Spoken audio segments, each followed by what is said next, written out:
Hi, and welcome back to the podcast. Episode 177 is an interview with Paul Watkins, also known as the Rogue Scholar. Paul describes himself as a mountain climber, ultra runner, adventurer, speaker, business owner, pharmacist, husband, father, nerd, and son. That's a lot of hats to be wearing. And Paul and I discuss what that all means and also how he won the 2019 Arctic Ultra 614 kilometre race in the Arctic, obviously, where it's pretty cold, and his new book, Lost and Found, Why We Need Adventure, which I agree we all do. Now, I really love working on this podcast and interviewing so many interesting people like Paul. I hope you enjoy listening, and if you do, could you do me a solid and subscribe, rate and review? It really does make a huge difference to me, not only personally, because, we all like positive feedback, but it also helps the podcast audience grow and thus ensure I can keep getting amazing people to interview, just like Paul. Thank you. The link is in the show notes if you need to check that out. Now, I have my next pole skills clinic on Sunday, the 6th of November, 2 till 3:30 p.m. in the Dandies. This course is invaluable for learning how to use your poles effectively when you are running and racing in the mountains and not just carrying them along for the ride. And to be honest, they're actually also great for flats. So go to the website to find out more. Also, don't forget to go to peakchocolate.com.au to get 15% off some yummy chocolate that is actually good for you. Well, as good as chocolate can get, which is pretty good. Enjoy my chat with Paul. It was so much fun.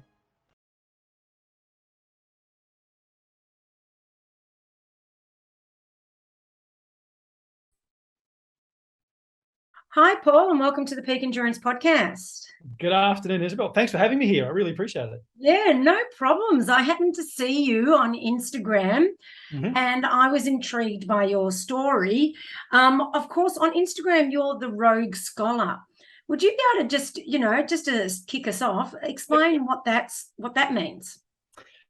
When I look at me athletically, like I'm really not an athlete. I'm a nerd. I always say to people, I'm not an astronaut. I'm not an Olympian. I'm not an elite athlete in any way, shape, or form. I'm actually a nerd at heart. But I've gone and done stuff that nerds really have no logical right to go and do. So I often say that, like, I'm the nerdy guy that went off the rails and coloured way outside the lines and did things that nerds just should not be doing, and hence the name. Fair enough. No, you say, you shouldn't be doing, but obviously, you describe yourself with lots of different things, a mountaineer, an adventurer, a pharmacist, business owner, and that's what I was saying in the intro is you've got a lot of hats, but let's just delve into the ultra running for a second. How did you get into running? I kind of had two lifetimes in running. Like, firstly was back at high school, and I got into cross country simply because I was too rubbish to do anything else. Like, I wasn't coordinated enough to do football. I'm not tall enough to do basketball, and I was just generally bad at sport. But the school I went to, you had to do sport. It was non-negotiable. You train 2 nights a week and compete on the weekends. So I picked cross country running because you just got to stick one foot in front of the other, and you don't have to get picked for a team. I'm like, great, this is my sport, fantastic.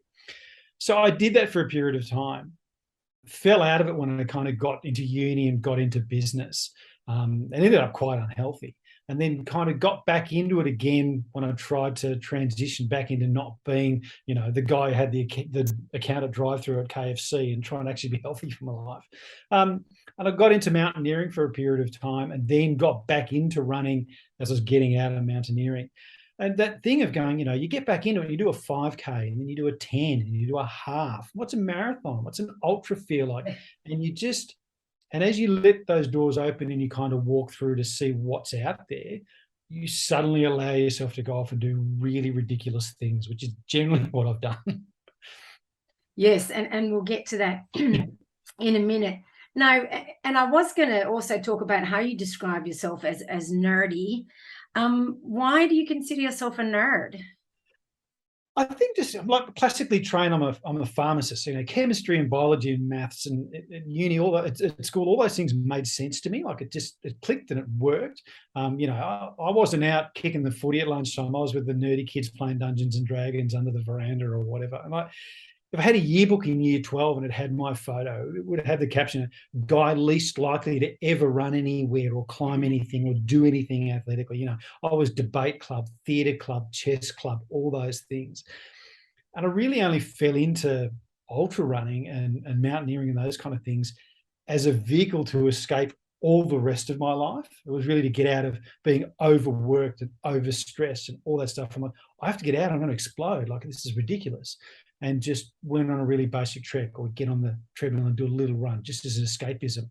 Then you start to see how that makes you feel and what you might actually be capable of. And that just started the journey and kind of went from there. So seeing as you're so good at maths and all that sort of stuff, are you able to do mental calculations late in a race like the rest of us can't? No, as a nerd, like, it falls apart. I've stopped. I used to do that all the time. Like, you'd be, okay, I've got 30 Ks to go, and it's this and that, I'll get in at this time. And I'm always wrong. Like, it's like low blood sugar and I can't calculate it, and it's wrong every time. And you know what it's like. You just, I've stopped doing maths in a race because I can't do it, and it's always wrong. It's just like, you've got X kilometers to go, so continue to suffer until that is done, period.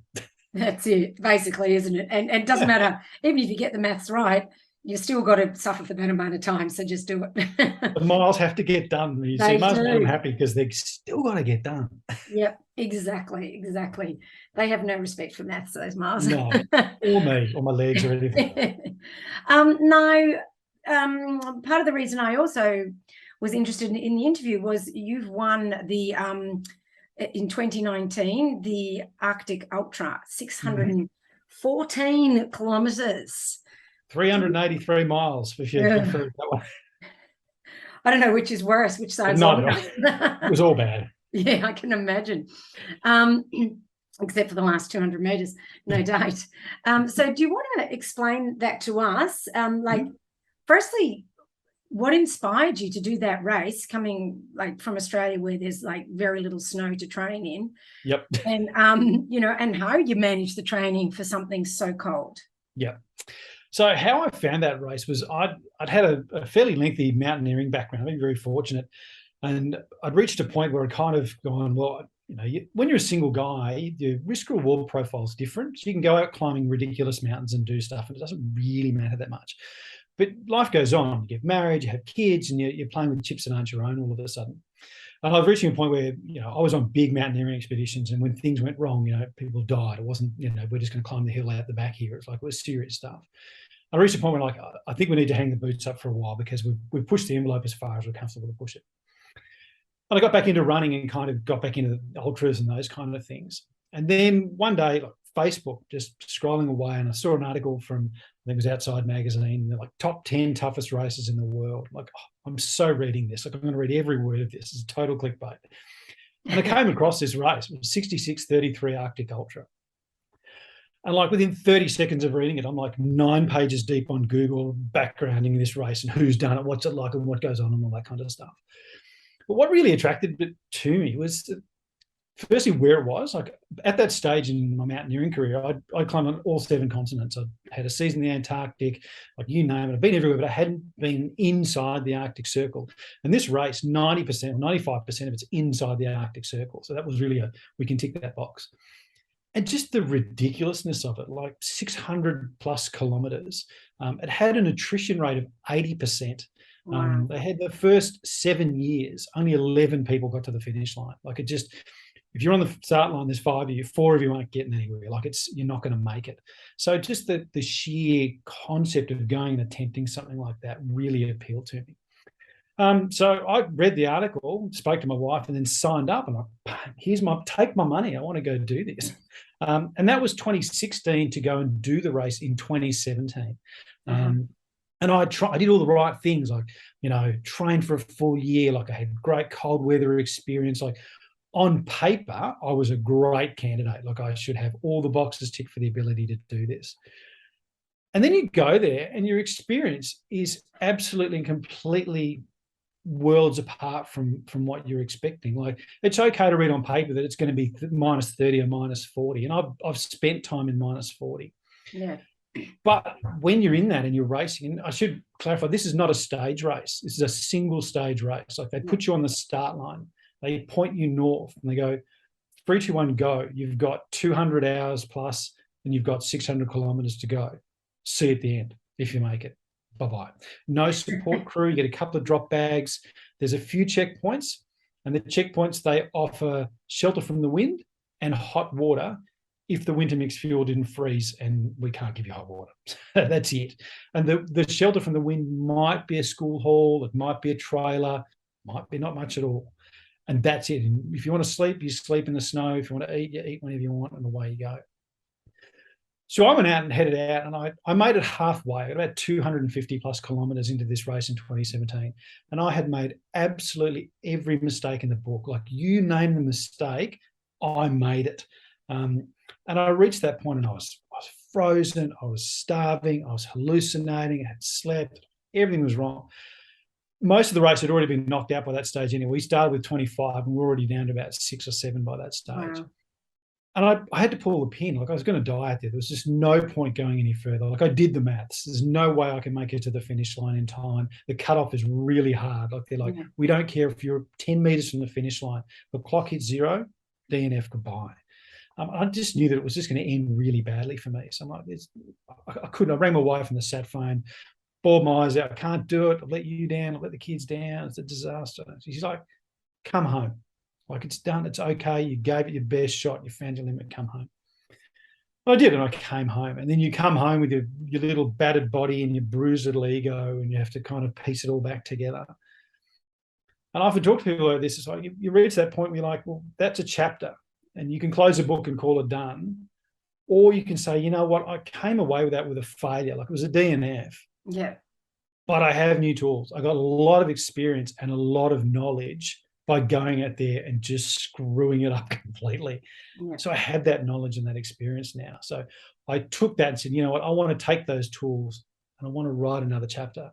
And so sat back, watched the race in 2018, and then signed up to go back and re-race it in 2019, which is obviously the race which went vastly different for me, because this time I went with that knowledge and experience, and stood on the start line a very different human being. So that's how I ended up standing at the start line of a 614-kilometre race in the Arctic Circle. So you went from a DNF to a win. Do you think that DNF gave you more motivation? I think it did. I think it gave me a lot of knowledge, as I said, about what to do differently, even from a training standpoint. Like, for the 2017 race, I trained really hard, but I trained for what I expected. Yeah. And then you turn up and encounter something entirely different. Whereas the 2019 race, I trained for everything. I just trained so that my toolkit was deep. And I'm like, when I go there, I don't care what they throw at me. I'll just reach in the toolkit and pull out the tool and we'll be good. Like nights are horrendous. Like, it sounds romantic on paper. You're in the Arctic Circle, the northern lights are out, you're out there on your own. It sounds magnificent. Until you realize that it's -40 and everything around you is trying to kill you, and it's horrific, and your entire world is just the zone of your little headlamp, which is shutting down because it's freezing. So I trained really hard at nights to make nights my happy place when I went back in 2019. So you find all those gaps and you fill them, and you make sure that toolkit is deep and broad, and then you just go back and tackle the race with a very different mindset. I went with the mindset in 2019 that my goal was to finish. And I didn't care if I was dead last. I had no illusion that I'd be on the podium. I'm just like, I want to get there and I want to finish it. Like, 4 out of 5 people don't see the finish line. So if you can get there and get to the end, that's tick. That's gold medal in what I was hoping to achieve. So I stood in the start line, dead last. I put myself right at the back on purpose, going, you guys at the front are all going to run off and do your winning thing, and that's great. I'm just here to execute my race plan and finish it. I just want to prove that I can go the distance. And that was really the mentality I had until about kind of 60% of the way through the race, when things changed and kind of some opportunities opened up for me to have a different story. But I think sometimes going in with that kind of a strategy means there's less pressure on yourself. And you can just, like you say, do your own race. And certainly for me, that's when I've had my most successful races. And you see it as an adventure and a challenge rather than as a threat kind of thing. So just out of interest, before you attempted this race, what was the furthest race you'd ever done or run? I think it's probably like Surf Coast Century, like 100 Ks. That was about it. Like mountaineering expeditions, like I'd spent, a month, 6 weeks out dragging sleds and backpacks up huge mountains and stuff. But that's kind of a different environment. Like, the environment's similar, it's that cold, but it's a different way of moving. Like it's very siege mentality. Like we're moving from camp to camp and part and that kind of stuff. But in terms of just, throw the vest on and go, young man, it was, I think, surf coast. I hadn't even done 100 mile at that stage. It was, I think I'd done a couple of 100 Ks, and that was about it. So, wow, didn't you kind of go, gee, that's a lot more kilometers? No, it's just, you're not going to run it. Because I mean, you're dragging a sled. Like you've got to be completely self-sufficient. There's no support crews. You don't get to the aid station and they're handing out gels. It's like you have got everything you need to survive in that environment. And they make it quite clear. Like you've got a spot device, little Garmin's and stuff. We can, come and save me. But they're like, it could be quite a while before we get there. Like it could be a day before we can get to you and get you out of whatever you've got yourself into. So all the contestants had a sled. So you had a sled that you dragged, which had about 20, 22 kilos fully loaded. That's as low as I could get it, with, safety gear, stuff, clothes for the weather, bivy bag to sleep in, food, water, stove to get yourself out of trouble if you had to melt snow or ice or that kind of stuff.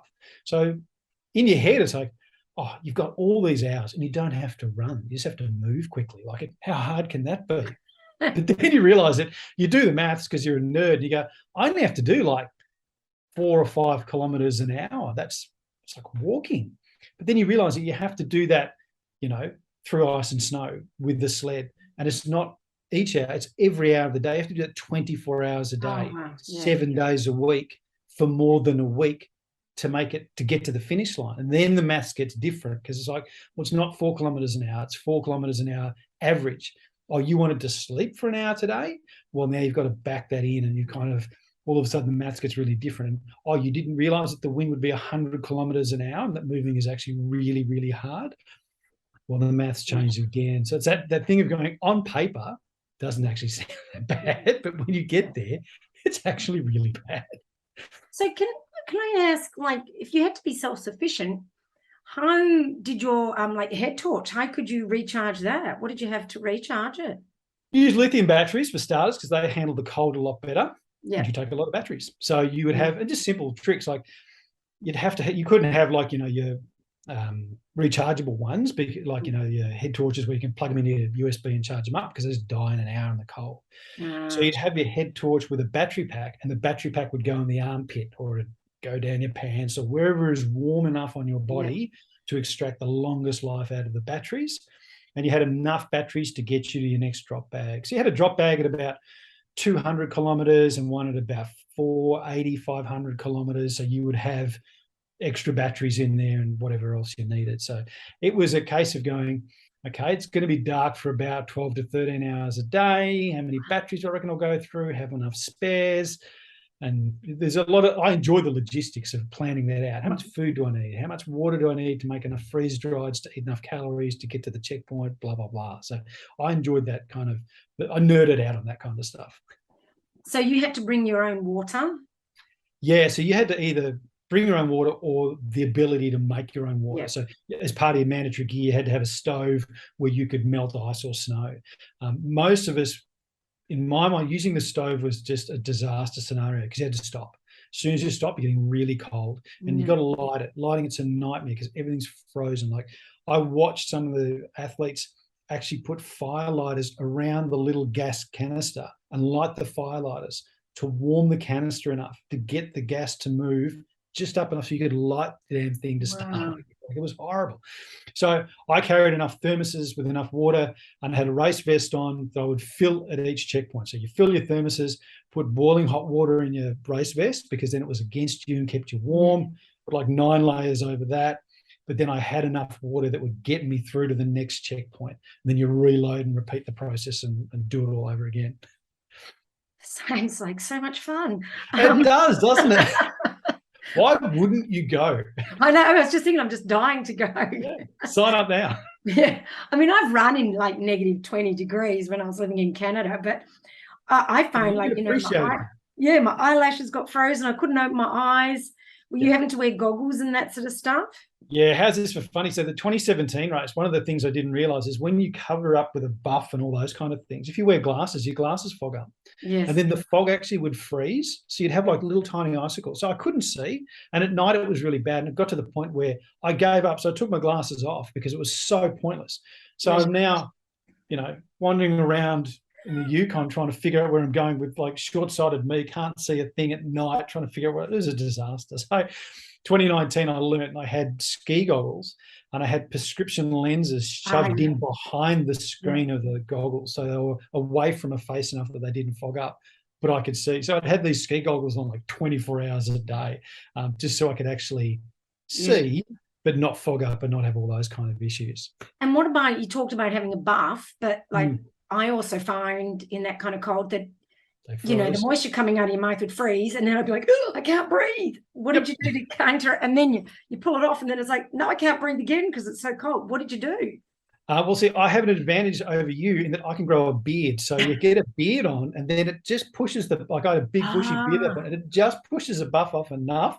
It still freezes, but even then you have a little bit of a gap. So that was good. Or you take the buff off, and then you just end up with a coating of ice anyway. So it was one of those things of going, you just have enough buffs knowing that they're all going to freeze, and you'll go through a couple a day, and then you'll just shove them down your top and defrost them and put them back on again, and juggle it as best you can.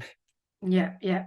That's interesting though. But okay, yeah, I never thought of the beard, but I'll work on it. You have experience in Canada. You can appreciate what some of these issues are like.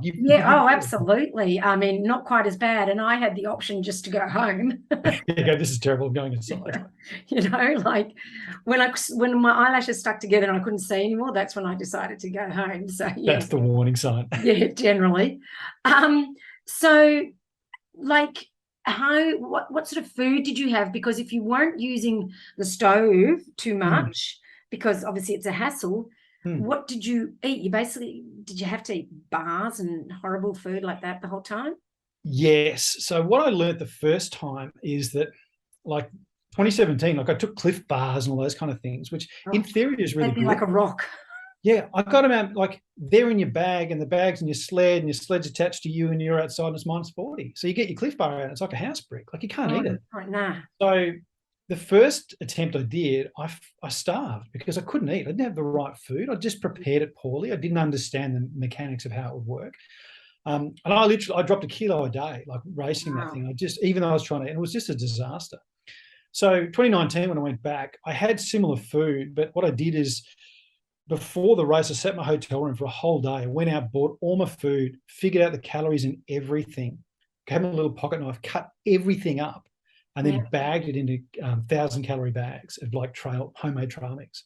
And then I had what I called hots, so like hot soup, like cup of soup, cup of noodles, and then dehydrated meals. And the plan was to eat 6,000 calories a day. So you just keep tipping food in, like it's an incinerator. You just keep pouring it in. And I got close to 6,000 calories a day for the 8 days that I raced. And I still dropped 10 kilos from start line to finish line. Like it didn't matter how much you poured in. You just incinerated the calories just to keep warm. It wasn't just, athletically moving. It was just to keep warm and keep moving kind of 22 and a half, 23 hours a day. You just chew through calories. But you look at it as fuel. I mean, what it's like. It's not food. It's just fuel. No one cares whether you like it. You just have to eat it. So shovel it in and keep shoveling it in until you hate it, and then shovel more in. And that's what you do. That would be, I would find that so hard because you do start to hate it. Yeah. And you didn't get you didn't get sick in the tummy or anything like that? No, thankfully I'm fairly robust with that. That wasn't too bad. And you start having a macabre sense of humor about it. Like, I'd have the freeze-drieds that were like chocolate pudding dessert serves 4 people. Like, no, it doesn't. This is a single serve, my friend. And you just inhale it and have a laugh about it and move on. And, and so you did the cooker sometimes, or was that at the thermos water? I'd just have a thermos, and if the water was warm enough in that, pour it into your freeze-dried, mix it, walk along, eat it. I trained myself to eat on the move, so I never stopped for a meal. I'm just like, you can prep a food, eat it, clean, put it all away, never break stride, because it saves you an enormous amount of time.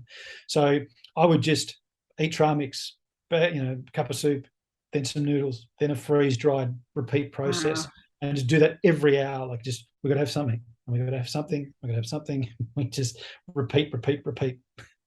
Wow, so basically just walking and eating. That's pretty much all you did. That's all I did. You'd walk, you'd eat, you'd attend to the calls of nature that became a problem because you're eating and drinking so much. Yes. And then it really was about the race organisers said it really well. They said, this isn't a race where you flex your muscles. This isn't about who the fastest is. This is who can continue to make really well-disciplined, smart decisions for longer than anybody else. And that's all it boiled down to. And he was right. It really was a case of going, when you're completely and utterly spent, you're getting towards the end where it's just, you really, all the engine lights are on and everything's falling apart, who can keep making really good decisions and who can stay really disciplined in the execution of their race strategy in terms of their sleep and eating and drinking and all that, and not get frostbite and freeze to death. They're going to end up at the front of the field because just sheer weight of attrition will wipe everyone else out. Yeah, because obviously it gets harder and harder to make those good decisions. So in regards to sleep, how much did you sleep? So I had a really, first time I attempted the race, I had no structure at all. And it was a disaster zone because I didn't eat. I got slow. Because you're slow, you can't take the time to sleep. So you don't sleep. So then you make stupid decisions and you go down the rabbit hole. 2019, I had a really clear plan. So I would bivvy. So I just had a sleeping bag in a little bivvy bag with a little fold-out mat underneath it. And you'd literally just pull over on the side of the trail, throw it in the snow and get in it. And I would sleep for about 20 minutes mid-morning. And then about 20 minutes mid-afternoon, I'd get as deep into the night as I could. And I'd take 40, maybe 60 minutes at night and then just repeat cycle. And I held that for as long as I could. And I got through until about the last night or two where you just, it was just sheer survival mode. It was just, you bivvy for 15 minutes as often as you have to stay upright and move a little bit further. So I think by the end of it, I raced for 195 hours in the end straight. And I got 15 hours of sleep, give or take. So that was about 8 days with about 15 hours of sleep by the time I kind of crossed the finish line.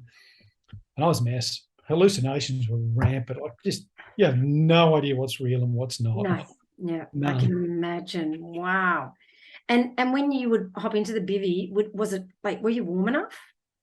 No, but you weren't in there for that long, so it doesn't really matter. Like and you're so exhausted. At first I was worried, it's like you run an ultra, like you don't sleep that night because your body's just wired. But this, you were so exhausted. Like I had times where I got on my bivvy bag and I'd have my phone and I'd set the alarm for 20 minutes and my finger would hit the button to start the timer. And the timer would go off and I'd wake up because the 20 minutes had gone, but my finger was still on the phone. Be like, wow, oh, damn it, it's time to get up. You hadn't even moved. Like you're still holding the phone in front of your face and okay, get up. But that was the discipline. You had to be up. The minute the alarm went off, I always said 90 seconds. You're up, bivvy pack, boots on, sled on, harness on, and you're moving. As if it's you can't think about it. It's 5 hours.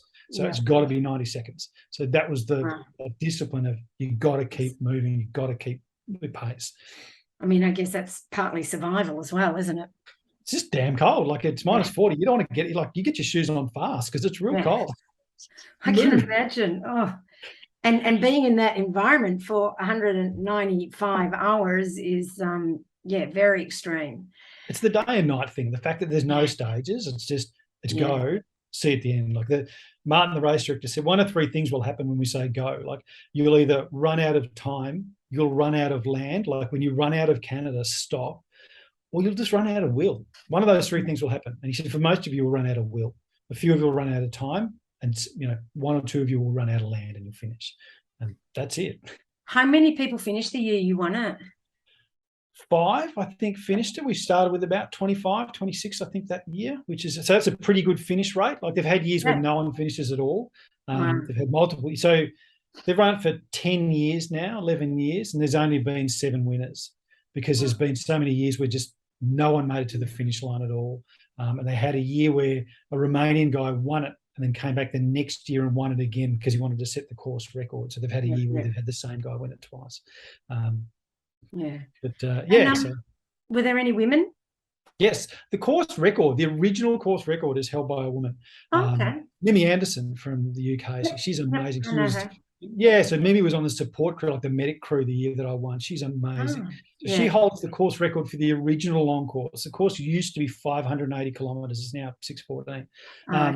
But she holds the record for that, and no one's come within a bull's roar of that ever. Like she will never be beaten on that.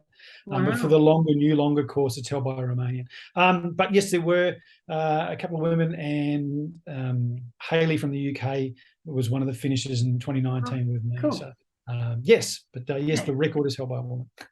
Oh, and we're never beating it ever. yeah, no, that's awesome. So all those women listeners, off you go. I think I'll give it a miss. Yeah, you can't just watch it from home. It's a lot easier. Yeah. Why is it called 6633? It's the line of latitude for the Arctic Circle. So you get 30 Ks in, and there's a little checkpoint there at the line of the Arctic Circle, and then you spend the next 580 plus inside the Arctic Circle.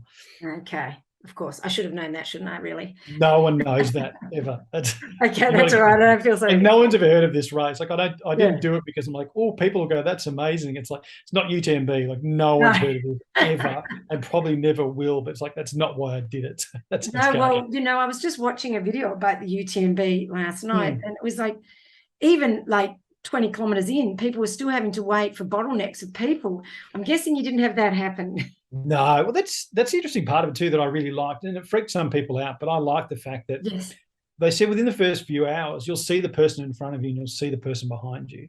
By the end of the first day, you won't see the person in front of you and you won't see the person behind you, and you may not see a human being for days. Wow. And you need to be okay with that. Yes. And for the first portion, about the first third of the race, no music. You can't put your headphones in and listen to your favorite tunes or audio book or anything, because we're on the Dempster Highway for the first portion. So they're like, there's still trucks here. So you need to be aware of your surroundings. So they said, if we drive past in the medic crew and you've got an earbud in, DNF, you're out straight away. So you can have music once you get off the Dempster onto the Peel River. So we're on a frozen river for hundreds of kilometres. That's fine. But when you're on anything that may have traffic on it, I mean, there was hardly any, but no music, because you must be aware of your surroundings. So you were really, really, really alone. I loved it. So did you listen to music much? Not really, because I got to Fort McPherson, which is the point where we transitioned from the Dempster Highway onto the Peel River. And I went to get my earbuds out. So, of course, you can't use like rechargeables. You've got to have the corded ones. So as I pulled them out of my bag, my sled bag, they caught on the zip and it just ripped them to shreds. No. I had non-functioning headphones. So at one point, I think the race photographer drove past me. She's like, what are you doing? I had my ski goggles on with my phone jammed up in it, just to listen to anything that wasn't my own breathing for like 5 minutes. So I got my phone just jammed up against my ear with a beanie over the top, and I'm trying to listen to just anything that I had saved on my phone in a bid to not go completely insane. So yes, you can, but I know I didn't. Oh, wow. So you've got to really be okay with being in your own head. Yeah, a lot, like really in your own head for like 23 hours a day, day after day after day, which is part of the reason I did it. Like I found that with mountaineering too, and you've probably experienced with ultra running. Like it's the only way I've found that you can just dig all the way to the bottom of the well and find what's there. Like you have to go through that, all those stages of, you hear all the things, when you think you're finished, you're only 40% of the way or whatever. It's like, well, it's true. But then when you dig the extra 40%, when you dig all the way to the bottom, what do we find? And that's why I like these kind of events, because you really do just get all the way to the bottom of the well and see what's there. So I quite like that kind of decompressing, and you take your mental inbox back to zero. And just like, I got home from that race and I said to my wife, I said, why is everybody yelling? Like the world is so, why are you all yelling? You're all so loud. And she's like, we're just talking normally. Like, no, the whole world is too loud. What did you do while I was gone? Like, you don't realize how much you've turned the dial down until you have a chance to actually turn it all that way down. Yeah, I was going to say coming home would be hard, and having to readjust, because that's a large amount of time to just be on your own. And then you'd have to readjust to communicating even with other people. People. Yeah. You're expected to shower every day and sleep normally at night. Like, who does that? That's far too much work. Oh my goodness. Speaking of showering and clothes and that, so what did you wear? I took as little as possible while still having enough that you could deal with whatever happened. Like, I think the race record, like the worst temperature they've had during the race, is about -56. And I think the temperature record for that trail, but not while the race is on, like -70 with wind chill. Like you've got to be prepared for the absolute worst. Yeah. Like we go over, I mean, you may be aware, we go over Wrights Pass over the Richards Mountain Range. We go through Hurricane Alley. Like you get absolutely slammed out there. Yeah. So you would have like layers upon layers. You have the light thermal, medium weight, heavy weight, big jackets, like pants on. I was just in normal trail shoes. Like I had normal trail shoes on, just with a couple of pairs of socks. Yeah. And, you might put spikes on them occasionally, depending on the terrain and that kind of stuff. Lots of beanies and buffs. And then you just kind of, you're making those judgment calls before you go, how many pairs of jocks do we really need? Like, how many layers can I get away with? Like, so you really, because you've got to carry it. You've got to have it with you. So everything adds up. So it really was a case of going, you know what? I think 2 pairs of boxes is enough for a week. We can deal with that. Yeah. No one's there. When you're just with yourself, it doesn't really matter, does it? Because it's so cold, you're not like, you can't sweat. Sweating is a real risk. I mean, yes, that's right. You sweat and it freezes, you're shot. You're absolutely gone. So you're not not that race where you're just drenched every time you come into a checkpoint or anything like that. So there's some different mechanics you kind of got to adjust and handle as you go. So how did you prepare for the cold? Because, well, you're from Victoria, right? Yeah. And still not that cold. No, I mean, it's crap weather. It's not the right kind of cold. No, I got a mate who runs a restaurant. He's like, I can lock you in the meat freezer at night if you want. I was going to ask if you did something like that. No. I did the Falls Creek Marathon the one year that Sean ran it. I went up and did that because I thought that'd be a good idea. But other than that, you just can't get in the cold. So I really worked on, I'll lean into my mountaineering experience of being in cold places and knowing how I operate, what are the warning signs, how do you deal with things when they go wrong, and just try and make really smart decisions. So I went with the theory going, if you athletically prepare as well as you can and mentally prepare as well as you can and emotionally prepare as well as you can, give yourself the best chance to make good choices when things go wrong. So when it's frozen, your hands have got issues, your feet have got issues or whatever, if everything else is okay, you've got the mental bandwidth to deal with it, rather than going, oh, have you spent enough time in freezing cold baths or anything like that? It's like, it's going to be cold and it's going to suck anyway. Whether you had a cold shower every day or not, it's still cold when you get there and you're going to have to deal with it. So just focus on having the tools to allow you to deal with it, and then you can go from there. Yeah, because I guess spending an hour or two in the cold is not really going to acclimatise you for 24/7 in the cold. So you save yourself the grief of the cold baths and just get athletically and mentally prepared and know how to deal with things when they go wrong. That experience is helpful, of knowing what to do when, we had one night where I was traveling with another Aussie in 2017 and one of the wheels of his sled just snapped because it's freezing cold. Like the aluminium rods just break. So it's 2 o'clock in the morning and we're on the trail with a Leatherman and a couple of ties trying to fix his sled and that kind of stuff. You can't take your gloves off because your fingers are going to freeze, and how do you got to know how to manage some of this stuff as you go. So it's really about just how good a toolkit have I got, and then we just deal with whatever gets hurled at us along the way. Did you do any particular mental strengthening work before you went away? Kind of did two things. One is that because I'm a dad, I've got young kids, I tried to move all my training as much as I could into my time, not their time, which meant I did a lot at night because A, it was good training for nights, and B, I felt that I was taking into my time, not there. So mentally, that was really good to go, you have a long day, your kids get to bed, catch up with your wife, and it's 9 o'clock at night and we're going to head out, goodbye, and I'll be back in the morning and that kind of stuff. So that was good mentally to kind of handle those things. I had another thing, I've totally forgotten what the other prep was. Breath work. So I spent a fair bit of time just kind of understanding how breath work could alter your emotional state and just your physiology. So how can I upregulate and downregulate? If I need to sleep and I'm peaking, how can I do that? If I've got to really turn the dial up because something's happening, how can I do that? So really just getting some, tricks in the bag of how can I manage that when things aren't going the way I need them to or what have you, and I've got to adjust the thermostat internally. How do I do that? Okay, now I know how to do that. Cool, I can do that and use that tool if I need to. I mean, I'm a big believer in the breath work too and breathing techniques. But when you were running all night for your training, when did you sleep? Well, I would normally just grab a couple of hours. I get home, when it got close to the race, I would get home and bivvy just outside or in the back paddock or something. I'd get a couple of hours. And then neighbours are like, there's that weirdo again. Yeah, even the neighbours are like, what are you doing? You'd come in and the kids would be getting up and you'd just be coming in and you'd done a long haul. And then, you don't do that too often. There's no point in annihilating yourself, but you need to do it enough that your body understands that we're going to be tired, but we're going to be okay. And particularly a race at length, you get to a point where coffee is a waste of time. Like all you're doing is jacking your heart rate up and worsening your hallucinations. Like you just don't bother.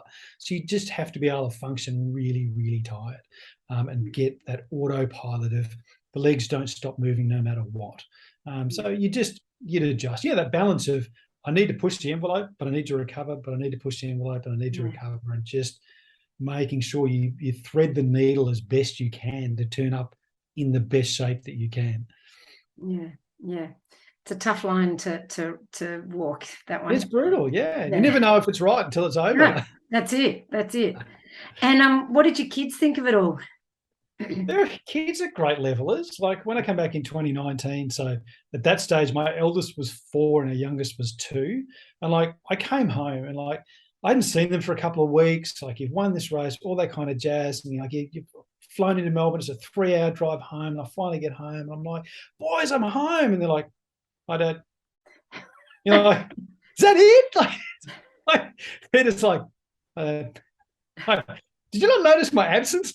Like seriously, like they were quite young. Like they understand that Dad did a big snow race and that kind of stuff, and that's cool. But you get home and they just bring us straight back to earth, and they just deflate your ego and go, right, that's great. We're hungry. What do we get?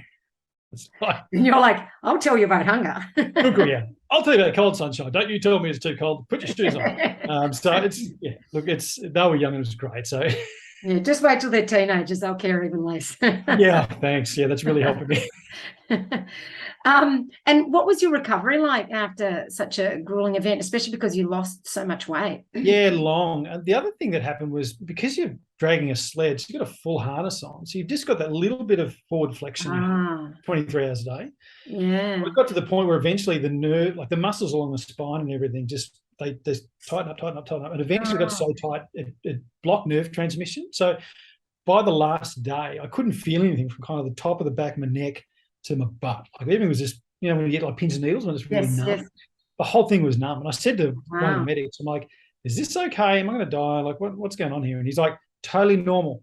3 months, you'll be 100% fine. Oh, God. It was 6 months. Like it was literally 6 months before I had full feeling and everything functioned really well again. And even now, if I get really tired, parts of my back, the nerves will spark off and do weird things. But like your body heals, like, you take a couple of weeks off, you eat everything you can lay your hands on, and then you get back into walking and get on the bike and just slowly kind of get back into things. But biochem, like the medic said to us, look, you're going to think you're going to go to bed tomorrow and sleep for like 20 hours. Like you're not. It'll be at least a week before you have a full night's sleep. And they were right. It was 8 days before I had a full night's sleep. Because your body, why can't you sleep? Just biochemically, you're so out of whack. Like every system is completely screwed up. They're like, you won't be able to sleep properly because your system is completely off tap. And they were right. Like I would wake up and think I'm still in the race. I'm trying to get out of bed and I'm trying to put clothes on and run and get out and move. And you just mentally couldn't do it. And it took about a week for your biochemistry to figure itself out and get back to some equilibrium to allow you to unwind and actually go to sleep. Like it just took that long. Yeah, geez. I mean, that's intense, isn't it? It's a little weird. Like the scientists in me really enjoyed it. Like during the race, I kind of split a little bit. There was a part of me in the race, and then there was the part of me watching me in the race, and kind of that fascination of watching me just completely disassemble during the race and seeing what that breakdown was like, and just going, wow, you're hallucinating the daylights out of this. You have no idea what's going on, do you? Like, no, I have no idea. Just to watch yourself and kind of get that helicopter view of seeing how you went. And I think it's also fascinating, the recovery, like watching that too. It's like, isn't the human body amazing that it brings you back to the equilibrium again? I think the human body is fascinating in that regard too. So it's just what you can do. Like, you can put it through all of that, and you give it a week, and it's like, okay, we can sleep again now. We've got the calories back in, and the weight bounces back, and you can kind of, give yourself enough time and do it sensibly. Cool, we're good to go again. Like it's ridiculous. Yeah. So what's next on your radar? Well, something like that was 2019, and so I had a bunch of stuff. I had some overseas stuff planned and all that kind of stuff, and then COVID hit, and then everything just goes out the window. And I'm like, okay, we're not leaving the country. Cool, I'll do local stuff. I'll get back and Buffalo Stampede, Surf Coast, all the good stuff. cancelled, delayed, cancelled. And, you end up with credits for like 400 races. I know. Like accommodations everywhere, you've got credits everywhere, that kind of stuff. So it's been nice in the last 12 months or so to get back into just getting out and having events. Like, yes, I won that race, but when you're in Australia, like you put me in Surf Coast or whatever, I'm middle of the pack. Like I'm not anywhere out the front in any other environment. Like for me, I know where I excel. Really, really long, really complex and difficult. The further it is, the better I am. But you stick me in 100K or 100 mile or something like that, I'll do it and I'll do okay, but I'll be middle of the pack, and that's fine by me. So it was nice to just get back into events again and those kind of things. So and now that the world's opening up again and race directors are back kind of tentatively having these big events again because people are starting to travel again. As the doors open up, we'll see what's out there. But it's been one of those weird couple of years where you wanted to do it, but you couldn't do it. And then it was just what's available. And I don't know, we thread the needle as best we can at the moment. Yeah. No, that's fair enough. Now, you've actually also written a book about this whole experience. I did, yeah. People kept, I didn't plan on doing it. People go, well, you're going to write this down. You should write it down. Like, put it together. I'm like, okay, I can probably do that. And it was part therapy for me. It was nice to sit down and relive it. So the book is kind of two parts. Part is my mountaineering background, gives a little bit of background on that. And then the 2017 race and the 2019 race. And we tell those stories. But interwoven in that is what did I learn? Like, what do you take away? What happens when mountaineering expeditions go wrong, or when you fail at a big race like that, you've built your whole thing around? What did I learn? What did I then apply in 2019? And then how did that pan out? And what were the tools and those kind of things? So it's a part just adventure story, part stealth help kind of stuff. So for me, it was really enjoyable to just sit down and actually blurt it all out and relive it, of what happened and where did I go and what decisions were made. And even to look back at the data and go, there are sections where you hallucinated so much. I have no idea what that 20 or 30 kilometers look like. I have no idea at all. Because when I look back at photos, it's not what I thought it was. I thought I was in a dense jungle, and it's like, no, it was just billiard table, flat and white. There was nothing there. So it's nice to go back and look at the data and how long it took and what you did and kind of go from there. Did you find while you were doing the race that there are portions you don't remember at all? Yep. Yeah. Yeah, there were some really just bits or bits that you kind of remember, but it's through a lens, like a filter. Like there was a section where I remember putting my bivy bag down towards the end one night, and I was terrified that I was going to roll over and fall off a cliff. Like I thought I was in a jungle, I was on a cliff, and my bivy bag, if I roll, I'm going to die. I'm like, and you look at the photo that I took, and it's like literally you're on a billiard table. Like there's nothing out there. Like just as far as you can see, it's dead flat white. There's nothing there. But I was living in that hallucinatory world of what's going on. The one thing I got really excited about is eventually you kind of reach a point where you start to fall asleep on your feet, which is okay. But I managed to actually, at one point, I looked at my watch and then realized I'd fell asleep. It was still moving. I looked at my watch and I actually made it a couple of kilometers. Like wow. Awesome. Thankfully, it was a straight section and I managed to just kind of weave a little bit. And the medics used to laugh because they said we would follow athletes and we'd see their sled tracks in the snow and they'd start straight and then they'd start to weave and then you'd see them veer right off and then there'd be like a person-sized hole in the snowbank where they just and then woken up and clawed themselves out and then started off again. They thought it was hilarious. They loved it. But yeah, there are sections where you weren't even thinking about thinking. You were just autopilot. The lights are on, no one's home, and you just make progress, make progress, eat, make progress. And that was the total ability of your functions at that time. Yeah, I can only just imagine. That is epic. So if people want to buy your book and have a proper read of it, where can they go to get that? A couple of options. Anywhere good books are sold, or average books or medium books or wherever you like. So you can go to Amazon or what have you. The audio version has just come up on Audible. So you can, like me, you're out in the trails and that's the only time you get to read. Grab it there. Are you reading it on Audible?